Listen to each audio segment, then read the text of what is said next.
Naipadala na ng Senado sa Office of the President ang kopya ng substitute bill para sa panukalang prevention of adolescent pregnancy. Tinanggal na rito ang probisyon na nagkaroon ng kontrobersyal na interpretasyon mula sa Pangulo at ilang mambabatas. May unang balita si Maki Pulido.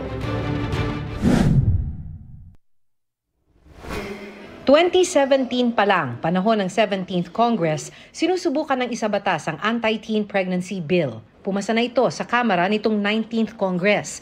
Pero sa Senado, hindi pa umuusad ang interpellation sa plenaryo mula noong August 2024. Nauna nang sinabi ni Pangulong Bongbong Marcos, i-veto niya ang Senate Bill 1979 o Prevention of Adolescent Pregnancy Act of 2023 sakaling hindi amyendahan ang isang probisyon na kanyang ikinababahala. Sa original version nito, walang binabanggit tungkol sa masturbation o sexual feelings ng mga bata. Pero para sa mga kontra sa panukalang batas, ito ang kahulugan ng katagang guided by international standard na nakasulat sa panukalang batas. Kaya sa inihaing substitute bill ni Senadora Risa Ontiveros, tinanggal na ang katagang ito. Nilinaw din na 10 years old pataas lang ang bibigyan ng comprehensive sexuality education at 16 years old pataas ang maaaring magka-access sa contraceptives kung may parental consent.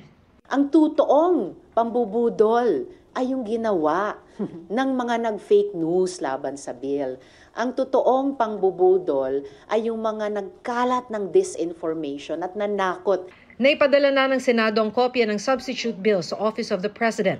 Ayon sa Pangulo, kailangan niya muna itong basahin. Si Ontiveros naniniwalang dapat manatili sa plenaryo ang pagtalakay sa substitute bill, kahit pa 7 senador ang nag-atras ng kanilang mga pirma sa committee report. Ang committee report ay na report out na nga po sa plenary, na sponsor na po ito at inintay na lamang na ma-interpellate at ma-propose ng mga amendments. 5 session na lang ang natitira bago mag-recess ang Senado. Kaya nanghihinayang ang grupong Philippine Legislators Committee on Population and Development kung hindi ito maisasa batas bago matapos ang 19th Congress. Back to scratch na naman ang panukalang batas. Kung meron naman palang mga ganong agam-agam yung mga senators, why didn't they ask it since August na nakasalang ito?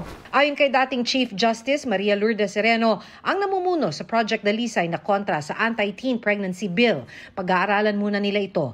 Natanggal man daw kasi ang katagang international standards sa substitute bill, meron pa rin ito sa ibang ipinapanukalang batas. Ito ang unang balita, Maki Pulido para sa GMA Integrated News.